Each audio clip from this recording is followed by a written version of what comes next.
श्रावण का पवित्र मास भगवान शिव जी का काफ़ी प्रिय माना जाता है। ऐसा कहा जाता है कि इस वक्त जो भी भक्तगण, जो भी श्रद्धालुगण भगवान शिव जी के दिल से आराधना करते हैं, उनकी पूजा करते हैं, तो उनकी सारी मनोकामनाएं पूरी हो जाती हैं। इसीलिए इस वक्त शिव जी के मंदिरों में काफ़ी भीड़ दिखाई देती है।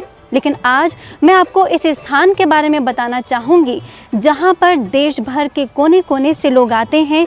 हज़ारों की संख्या में लोग आकर उस परमात्मा शिव को याद करते हैं और अपनी अंदर की आध्यात्मिक ऊर्जा को जगाते हैं। वो अपने जीवन में कुछ सकारात्मक बदलाव लाने का संकल्प करते हैं। ब्रह्मा कुमारी संस्थान के मुख्यालय शांतिवन के विशाल सभागार डायमंड हॉल के बाहर खड़ी हूँ और मेरे साथ इस वक्त तमाम बहनें मौजूद हैं। लगभग 2500 बहनें अंदर योग साधना कर रही हैं। उनमें से कुछ बहनें आई हैं जिनसे हम उनके अनुभव जानेंगे। तो सबसे पहले जानते हैं कि उनकी दिनचर्या कैसी है। ओम शांति। मेरा नाम बीके विनीता है और मैं दिल्ली जनकपुरी से आई हूँ। तो यहाँ पर जो हमारी दिनचर्या रहती है इस योग साधना की, हम सुबह अमृत वेला करते हैं 4 से पौने 5 तक। उसके बाद अपना डेली रूटीन करके दोबारा हमारी स्पिरिचुअल क्लास होती है 7 से 8। उसमें हम मुख्य पॉइंट्स भी नोट करते हैं। लेकिन अभी हम जानते हैं कि वास्तव में इस कार्यक्रम का लक्ष्य क्या है। आप बताइए इसका लक्ष्य क्या है। ओम शांति।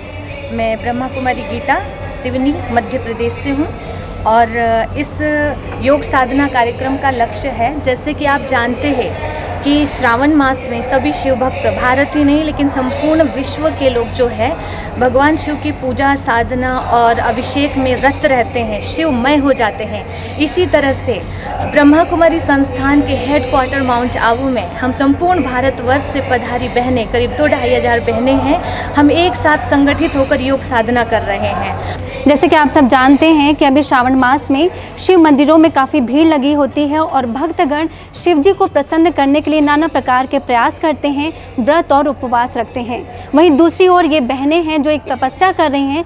तो आइए हम जानते हैं कि उनका इस बारे में क्या कहना है। ओम शांति। मेरा नाम सपना बहन है। मैं मुंबई साइंस सेंटर से आई हूँ। पिछले लगभग 20 सालों से हम यहाँ आते हैं और हर साल एक रिफ्रेश हमें करने के लिए या स्व उन्नति के लिए ये भट्टी आयोजित की जाती है। और विशेष इस साल सावन मास जो है, तो जैसे बताया भक्त लोग तो बहुत कोशिश करते कि हम भगवान को प्रसन्न करें, है ना। तो हम भी भगवान को ही याद करते हैं और जैसे वहाँ बताते हैं कि हमें भगवान के ऊपर कुछ अर्पण करना चाहिए या भगवान की याद में हमें रहना चाहिए।